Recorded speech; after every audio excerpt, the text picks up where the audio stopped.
Song ಇದೆ ಕೇಳಿದ್ರ ಪುಟ್ಟ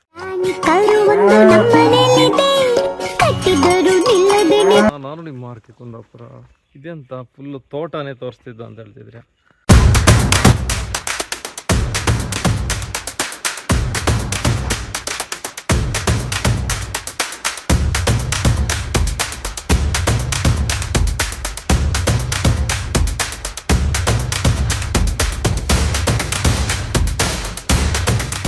ಎಲ್ಲರೂ ಅಂದ್ಕೊಳ್ಬೋದು ಇಷ್ಟು ಜಾಗ ತೋರಿಸಿದ್ದಾನೆ, ಈ ಜಾಗದ ಲೊಕೇಶನ್ ಎಲ್ಲಿ ಬರುತ್ತೆ ಅಂತ ಯಾಕೆ ಶೇರ್ ಮಾಡಬಾರ್ದು.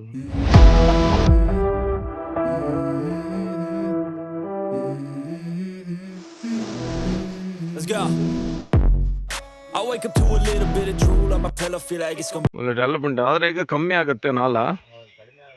ಹಾಂ ಅಲ್ಲ ಅಂದ್ರೆ ಈಗ ಗೇರು ಹಣ್ಣು ಮೊದಲಿನಷ್ಟಿತ್ತ ಅಲ್ಲ ಕಮ್ಮಿ ಆಗ್ತಿತ್ತ ಈಗ ಅಲ್ಲ? ಹೌದೌದು. ಅಡಿಕೆ ಮಾರ್ಕ್ ಬಂದಂಗೆ ಆಗಿದೆ. ಓ ನಮ್ಮ ಕಡೆ ಎಲ್ಲ ತೋಟ ಹೋಯ್ತು.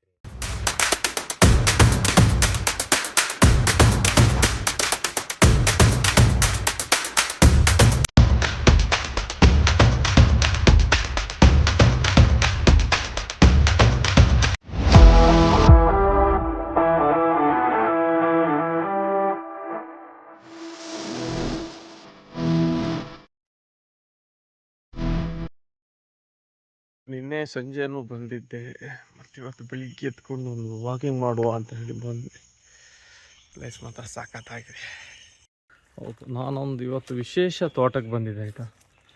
ತೋಟದಲ್ಲಿ ಎಂಥ ವಿಶೇಷ ಇಲ್ಲ, ಆದರೆ ಇಲ್ಲ ಅಂದರೆ ಒಂದೇ ಕೃಷಿಯಲ್ಲಿ ಏನೇನನ್ನು ಮಾಡಬಹುದು ಅನ್ನೋ ಪ್ಲ್ಯಾನಲ್ಲಿ ನಿಮಗೆ ಈ ವಿಡಿಯೋನ ಮಾಡ್ತಿದ್ದೇನೆ. ಯಾಕಂದರೆ ಕೆಲವರು ಹೇಳ್ತಾರೆ ನನ್ನ ತೋಟ ಇದೆ, ನಾನು ಖಾಲಿ ಒಂದು ಐಟಮನ್ನು ಬೆಳಿತೇನೆ ಅನ್ನೋ ಮನಸ್ಥಿತಿ ಬರುತ್ತೆ. ಅದಕ್ಕೆ ನಾನು ಹೇಳೋದೇನಂತ ಹೇಳಿದರೆ, ತೋಟ ನಿಮ್ಮದಿದ್ದರೆ ಅದರಲ್ಲಿ ಏನೇನು ಬೆಳಿಬೋದು ಅನ್ನೋ ಪ್ಲ್ಯಾನನ್ನು ನಿಮಗೆ ಕೊಡ್ತೇನೆ. ಬಟ್ ಎಲ್ಲರಿಗೂ ಐಡಿಯಾ ಇದೆ, ಕೃಷಿಯಲ್ಲಿ ಎಲ್ಲರಿಗೂ ಪ್ಲ್ಯಾನ್ ಇದೆ. ಬಟ್ ಯಾರಾದರೂ ಅಗ್ರಿಕಲ್ಚರನ್ನು ಮಾಡಬೇಕಂತ ಇಂಟ್ರೆಸ್ಟ್ ಇದ್ದರೆ ಕೆಲವೊಂದನ್ನು ಮಾಡಬೇಕಾಗತ್ತೆ. ಅದ್ರ ಒಟ್ಟಿಗೆ ಈಗ ಉದಾಹರಣೆ ಅಡಿಕೆ ಬೆಳೆದ್ರೆ, ಈಗ ನನ್ನಿಂದ ಅಡಿಕೆ ಇದೆ, ಅಡಿಕೆ ಬೆಳೆದ್ರೆ ಅಡಿಕೆ ಜೊತೆಗೆ ಕಾಳುಮೆಣಸನ್ನು ಸಹ ಬೆಳಿಬೋದು. ಈ ಮರದಲ್ಲಿ ನೋಡ್ತಿದ್ದೀರಿ ನೀವು, ಕಾಳುಮೆಣಸನ್ನು ತೋರಿಸ್ತೇನೆ.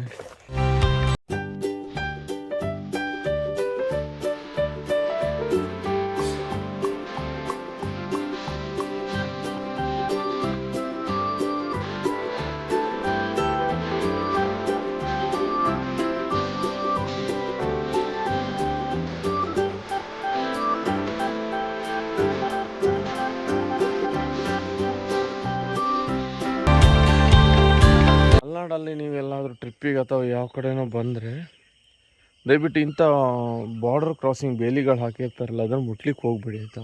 ಯಾಕಂದರೆ ಭಯಂಕರ ಡೇಂಜರಸ್ಸು. ಎಷ್ಟೊತ್ತಿಗೆ ಕರೆಂಟ್ ಇರುತ್ತೆ ಅಂತ ಗೊತ್ತಾಗಲ್ಲ. ಅದೊಂದು ಬಿ ಕೇರ್ಫುಲ್ ಆಗಿರಿ. ಬಾರ್ಡ್ರ್ಗಳನ್ನು ಟಚ್ ಮಾಡಬೇಡಿ, ಅದರ ಹಿಂದೆನೇ ಆಚೆ ಈಚೆ ಬೇಕಾದ್ರೆ ತಿರುಗಾಡ್ಬೋದು. ಅಲ್ಲಿ ನೀರಿಲ್ಲ ಅಂತ ಹೇಳ್ತೀವಿ. ಮಲೆನಾಡಲ್ಲಾದರೆ ನೀರು ಮೇಲಿಂದ ಬರುತ್ತೆ, ಅದನ್ನು ಸ್ಟೋರೇಜ್ ಮಾಡ್ಕೊಳ್ತಾರೆ, ವರ್ಷವಿಡೀ ಇರುತ್ತಂತೆ. ಇಲ್ಲಿ ಬರ್ತಾಯಿದೆ, ಈಚೆಗೆ ಫಿಲ್ಟ್ರಾಗಿ ಹೋಗ್ತಾಯಿದೆ, ಅದು ಜಾಸ್ತಿ ಆಗಿದ್ದು ನೀರು. ಇದೇ ನೀರನ್ನು ತೋಟಕ್ಕೆ ಬಿಟ್ಟು ನಾನು ಮಾಡಲ್ಲ. ಯಾಕಂದರೆ ನಾನು ಇನ್ನೊಬ್ರ ಜೊತೆ ಬಂದಿರೋದು, ಅವ್ರ ಮನೆ ಜಾಗದ್ದು ನಾನು ನಿಮ್ಮ ಲೊಕೇಶನ್ ಕಳಿಸ್ತೀನಿ, ನೀವೆಲ್ಲ ಬಂದು ಗುಂಪುಗಾರಿಕೆ ಮಾಡಿದರೆ ಕಷ್ಟ. ಅದಕ್ಕೋಸ್ಕರ ಇದು ಲೊಕೇಶನ್ ಏನು ಸೇರಿಲ್ಲ, ಬಟ್ ನಿಮ್ಮ ವಿಡಿಯೋ ನೋಡ್ಲಿಕ್ಕೆ ಮಾತ್ರ ಈ ಜಾಗವನ್ನು ನಾನು ಎಕ್ಸ್ಪ್ಲೋರ್ ಮಾಡಿದ್ದಷ್ಟೇ. Thank you. ಈಗ ನಾನು ಹಿಂದೆ ಇದೆ ನೋಡಿದ್ದು ಕಾಳುಮೆಣಸು ಬೆಳಿಬೋದು, ಅದು ಒಂದು ಅದರೊಟ್ಟಿಗೆ ವರ್ಕ್ ಆಗುತ್ತೆ. ಮತ್ತು ಇನ್ನೊಂದು ನಿಮ್ಗೆ ತೋರಿಸ್ತೇನೆ ಬನ್ನಿ. ಇನ್ನೊಂದು ಏನು ಹೇಳಿದರೆ, ಇದು ಅರಿಶಿಣವು ಸಹ ಬೆಳಿಬೋದು ಆಯಿತಾ. ಇಲ್ಲಿ ಏನು ಪ್ಲ್ಯಾನ್ ಮಾಡಿದ್ದಾರೆ ಅಂತ ಹೇಳಿದರೆ, ನಿಮಗೆ ಪ್ಲ್ಯಾನನ್ನು ಜಸ್ಟ್ ನಾನು ಇದು ಮಾಡಿದರೆ ಎಷ್ಟು ಪ್ಲ್ಯಾನ್ ಮಾಡಿದರೆ ಅರ್ಥ ಆಗುತ್ತೆ ಅಂದ್ಕೊಳ್ತೇನೆ. ಆಲ್ರೆಡಿ ಒಂದು ಗಿಡ ಇದೆ, ಅದು ಸುಮಾರು ದೊಡ್ಡದಾಗಿದೆ ಆಲ್ರೆಡಿ. ಅದನ್ನೇ ಬಿಟ್ಕೊಂಡು ಅವ್ರು ಏನು ಮಾಡಿದ್ದಾರೆ, ಅದ್ರ ಜೊತೆಗೆ ಚಿಕ್ಕದು ಹಾಕಿದ್ದಾರೆ. ಯಾಕಂದರೆ ಇದು ದೊಡ್ಡದಾದಾಗ ಒಟ್ಟಿಗೆ ಹಾಕಿದರೆ ಪೋಷಕಾಂಶ ಸಾಕಾಗಲ್ಲ, ಅದು ಜಾಸ್ತಿ ಇಟ್ಕೊಳ್ಳುತ್ತೆ, ಇದು ದೊಡ್ಡ ತಗೊಳ್ಳುತ್ತೆ ಅಂತ. ಅದಕ್ಕೆ ಈಗ ಚಿಕ್ಕದು ಹಾಕಿದ್ದಾರೆ. ಇನ್ನೊಂದು 3-4 ವರ್ಷದಲ್ಲೂ ಸಹ ಇದು ಸಹ ಫಲ ಬರ್ತದೆ. ಮತ್ತು ಇದು ವಾಟರ್ ಸೋರ್ಸನ್ನು ಏನು ಮಾಡಿದ್ದಾರೆ ಅಂತ ಹೇಳಿದರೆ, ಇಲ್ಲಿ ಕಂಫರ್ಟೇಬಲ್ ವಾಟ್ರದ್ದೇನೂ ಸಮಸ್ಯೆ ಇಲ್ಲ, ಪರ್ಫೆಕ್ಟಾದ ವಾಟರ್ ಸಿಗುತ್ತೆ. ಆದ್ದರಿಂದ ಇವರು ಏನು ಮಾಡಿದ್ದಾರೆ, ವಾಟರ್ ಪ್ರಾಬ್ಲಮಿಗೋಸ್ಕರ ಎಲ್ಲಿವರೆಗೆ ಹಾಕಿದ್ದಾರೆ ಅಂತ ಹೇಳಿದರೆ, ವಾಟ್ರ್ ನೀವು ನೋಡ್ಬೋದು. ಇಲ್ಲಿ ನೋಡಿ, ಇದು ಫುಲ್ ನೀರನ್ನು ಒಳಗಡೆ ಶೇಖರಿಸಿಟ್ಟಿದ್ದಾರೆ, ಫುಲ್ ಸ್ಟೋರೇಜ್ ಮಾಡಿ ಒಂದು ಹಾಕಿ ಅದರಿಂದ ಇಲ್ಲಿ ಏನಾಗುತ್ತೆ ಅಂತ ಹೇಳಿದರೆ ಇಲ್ಲ ವಾಟರ್ ಸಮಸ್ಯೆ ಏನು ಪ್ರಾಬ್ಲಮ್ ಆಗಲ್ಲ. ಇದನ್ನು ನೀವು ಮಾಡ್ಬೋದು, ಬಟ್ ಅದು ಎಲ್ಲ ಜಾಗದಲ್ಲೂ ಆಗಲ್ಲ. ಬಟ್ ಯಾವ ಜಾಗದಲ್ಲಿ ನೀರಿರುತ್ತೆ ಆ ಜಾಗದಲ್ಲಿ ನೀವು ಟ್ರೈ ಮಾಡ್ಬೋದು, ಆಯಿತಾ. ಇದು ನಾನು ಜಸ್ಟ್ ಉದಾಹರಣೆ. ಯಾಕಂತ ಹೇಳಿದರೆ ತೋಟ ಮಾಡೋರಿಗೆ ಕೆಲವರಿಗೆ ತುಂಬ ಪ್ಲ್ಯಾನ್ ಇರುತ್ತೆ, ಏನು ಬೇಕಾದ್ರೂ ಬೆಳಿಬೋದು, ತರಕಾರಿ ಬೆಳಿಬೋದು. ಮತ್ತೊಂದು ಏನಂತ ಹೇಳಿದರೆ ಕೆಲವೊಂದು ಸಲ ಏನು ಅನ್ಸುತ್ತೆ ಅಂತ ಹೇಳಿದರೆ ನಮ್ಮ ಜೀವನಾಂಶಕ್ಕೆ ಮಾತ್ರ ಸಾಕು, ಮತ್ತುಳ್ದಕ್ಕೆ ಸಾಕಾಗಲ್ಲ ಅಂತ. ಇವ್ರು ಏನು ಪ್ಲ್ಯಾನ್ ಮಾಡ್ಕೊಂಡಿದ್ದಾರೆ ಅಂತ ಹೇಳಿದರೆ, ನೀವು ಮಲೆನಾಡಿಗೆ ಒಂದು ಸಲ ಬಂದರೆ ಯಾವ ರೆಸಾಲ್ಟು ಬೇಡ ಏನೂ ಬೇಡ, ನನ್ನ ಹಿಂದೆ ಕಾಣ್ತಿದೆ ನೋಡಿ, ಸೂಪರ್ ಆಗಿರೋ ಬೆಟ್ಟ. ಬಟ್ ಹೋಗ್ಲಿಕ್ಕಾಗಲ್ಲ, ಸಿಂಗಲ್ ಆದ್ಮೇಲೆ ಹೋದ್ರೆ ಹೊಗೆನೆ. ಪ್ರಾಣಿಗಳಿದ್ದೇವೆ ಅಂತ ಇನ್ನೊಬ್ಬರನ್ನ ಸಂಜೆ ಕೇಳಿದಾಗ ಹೇಳಿದ್ರು, ಐಡಿಯಾ ಇಲ್ಲ. ಹಿಂದೆ ಕಾಣ್ತಿದೆ ನೋಡಿ, ಚಿಕ್ಕ ಕೆರೆ ಮಾಡ್ಕೊಂಡಿದ್ದಾರೆ, ಆಯಿತಾ. ಇಲ್ಲೊಂದು ಚಿಕ್ಕ ಕೆರೆ ಇದೆ, ಅದಕ್ಕೊಂದು ಚಿಕ್ಕ ಮೋಟ್ರ್ ಇದೆ, ಅದು ಮನೆಗೂ ಸಾಕಾಗುತ್ತೆ. ಮತ್ತು ಇಲ್ಲಿಂದಾನೇ ನೀರನ್ನು ಡಂಪ್ ಮಾಡಿ ಅಲ್ಲಿ ಕೊಡ್ತಾರೆ, ತೋಟಕ್ಕೆ ಹಾಕ್ತಾರೆ. ಅಷ್ಟೊತ್ತಿಗೆ ಏನಾಗುತ್ತೆ, ಇವರಿಗೆ ಎಕ್ಸ್ಟ್ರಾ ಮೋಟ್ರ್ ಸಪ್ಲೈ ಬೇಕಾಗಲ್ಲ. ಇಲ್ಲಿ ಮಲೆನಾಡಲ್ಲಿ ಫುಲ್ಲು ನೀರಿದೆ, ಆದರೆ ನೀರು ಇಲ್ದಿದ್ದ ಜಾಗದಲ್ಲೆಲ್ಲ ಸ್ವಲ್ಪ ಬೇಕಾಗುತ್ತೆ. ಇದು ಮಾಡೋದು ತೋಟ ಮಾತ್ರ ಸಖತ್ತಾಗಿದೆ, ಆಯಿತಾ. ನಾನು ಒಂದು ಸ್ವಲ್ಪ ತಿರುಗಾಡೋಣ ಅಂತ ಬಂದರೆ ಇಂಪ್ರೆಸ್ ಆಗಿಬಿಟ್ಟಿದ್ದೀನಿ ತೋಟದಲ್ಲಿಗೋಸ್ಕರ. ಅದಕ್ಕೆ ಖುಷಿ ಆಯಿತು, ನಿಮಗೂ ಸ್ವಲ್ಪ ತೋರಿಸುವ ಹಾಗೆ ನಮ್ಮ ವೀಡಿಯೋಗೊಂದು ಕಂಟೆಂಟ್ ಮಾಡುವ ಅಂತ ಬಂದೆ.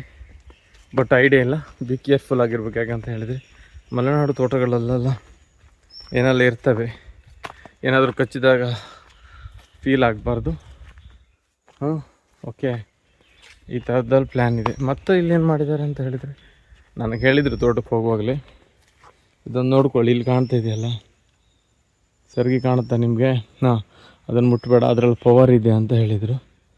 ಅದಕ್ಕೆ ನಾನೇನು ಟಚ್ ಮಾಡಲಿಕ್ಕೆ ಹೋಗ್ತಿಲ್ಲ, ಯಾಕೆ ಸುಮ್ಮನೆ ಏನೋ ಹೇಳ್ತಾರಲ್ಲ, ಏನೋ ಮಾಡ್ಲಿಕ್ಕೆ ಬಂದು ಏನೋ ಒಂದು ಆಯಿತು ಅಂತ, ಅದೇ ಪರಿಸ್ಥಿತಿ ಆಗಬಾರ್ದು ಅಂತ ಈ ಪ್ಲ್ಯಾನ್ ಮಾಡ್ಕೊಂಡಿದ್ದೀನಿ. ಅದರ ತೋಟ ಸೂಪರ್ ಆಗಿದೆ, ಫುಲ್ ಅರಿಶಿಣ ಹಾಕಿದ್ದಾರೆ ಇಲ್ಲೆಲ್ಲ. ನಮ್ಮ ಹಿಂದುಗಡೆ ನೀವು ಕಾಣ್ತಿರ್ಬೋದು, ಎಲ್ಲ ಅರಿಶಿಣ ಕೊಂಬುಗಳನ್ನು ಹಾಕಿದ್ದಾರೆ. ಅರಿಶಿಣ ಕೊಂಬಿದೆ, ಮೆಣಸಿನ್ಕಾಯಿ ಇದೆ, ಮತ್ತು ವಾಟ್ರು ಅಷ್ಟೇ. ಇಲ್ಲೇನು ಅವರು ಸ್ಪ್ರಿಂಕ್ಲರ್ ವ್ಯವಸ್ಥೆಯಿಂದ ವಾಟರ್ ವ್ಯವಸ್ಥೆಯನ್ನು ಮಾಡ್ಕೊಂಡಿದ್ರು. ಒಂದು ಗುಳಿಯನ್ನು ತೆಗೆದು ಮಧ್ಯೆ ಹೊಂಡ ಮಾಡಿ ಅದಕ್ಕೆ ನೀರನ್ನು ಬಿಡ್ತಾರೆ. ಅದೇನಾಗುತ್ತೆ ಅಂತ ಹೇಳಿದರೆ, ನೀರು ಹಾಕಿದಾಗ ಇದಾಗ್ತಾ ಬರುತ್ತೆ. ಯಾಕಂತ ಹೇಳಿದ್ರೆ ಇದು ನೀರು ಹಾಕಿದಾಗ ಫುಲ್ ಒದ್ದೆ ಆಗುತ್ತೆ, ಜಾಗನೂ ತೇವಾಂಶ ಜಾಸ್ತಿ ಇರೋದ್ರಿಂದ ಒಳ್ಳೆ ಇಳುವರಿ ಸಹ ಬರುತ್ತೆ. ಯಾರಾದರೂ ಒಂದು ತೋಟ ಮಾಡೋರಿದ್ದರೆ ಟ್ರೈ ಮಾಡಿ. ಬಟ್ ಯೂಟ್ಯೂಬಲ್ಲಿ ಎಲ್ಲ ಚಾನಲ್ ವಿಡಿಯೋ ಇದೆ, ಬಟ್ ನಾನು ಕಂಡ ಸಂಗತಿಯನ್ನು ಜಸ್ಟ್ ಎಕ್ಸ್ಪ್ಲೇನ್ ಮಾಡಲಿಕ್ಕೆ ಬರ್ತಿದ್ದೇನೆ. ನೋಡಿ ಹೇಗಿದೆ ತೋಟ. ಈ ಮರ ಯಾವುದು ಅಂತ ಕಮೆಂಟ್ ಮಾಡಿ, ಆಯಿತಾ. ಮಲೆನಾಡಲ್ಲಿ ಮತ್ತೊಂದೇನಂತ ಹೇಳಿದರೆ, ಈ ಕಪ್ಪು ಪೈಪ್ಗಳು ಹಾಕಿರ್ತಾರೆ, ಆಯಿತಾ. ಇದು ಒಂಥರ ಕಾಲಿಂಗ್ ಸರ್ಪ್ ಇದ್ದಂಗೆ, ಯಾರಿಗಾದರೂ ಸ್ವಲ್ಪ ಕಾಲಿಗೆ ತಡೆದ್ರೆ ಭಯ ಆಗೋ ಸಾಧ್ಯತೆ ಜಾಸ್ತಿ. ಈ ಪೈಪ್ಗಳನ್ನು ನೀವು ಎಲ್ಲ ಕಡೆ ನೋಡ್ಬೋದು. ಇದಿಷ್ಟು ಈ ತೋಟದ ಬಗ್ಗೆ ಮಾಹಿತಿ ನನಗೆ ಗೊತ್ತಿರೋಷ್ಟು. ನಾನೇನು ದೊಡ್ಡ ಕೃಷಿಕ ಅಲ್ಲ, ನಂಗೆ ಅದ್ರ ಬಗ್ಗೆ ಐಡಿಯಾ ಇರಲಿಕ್ಕೆ. ಬಟ್ ನನಗಿತ್ತು ಮಾಹಿತಿಯನ್ನು ನಿಮ್ಗೆ ತಿಳಿಸ್ಕೊಟ್ಟಿದ್ದೇನೆ. ಹೆಚ್ಚಿನ ಮಾಹಿತಿಯಾಗಿ ನೋಡ್ತಾ ಇರಿ RK Kundapura YouTube channel. Thank you. ದೇವರೆಲ್ಲರಿಗೂ ಒಳ್ಳೇದು ಮಾಡಲಿ.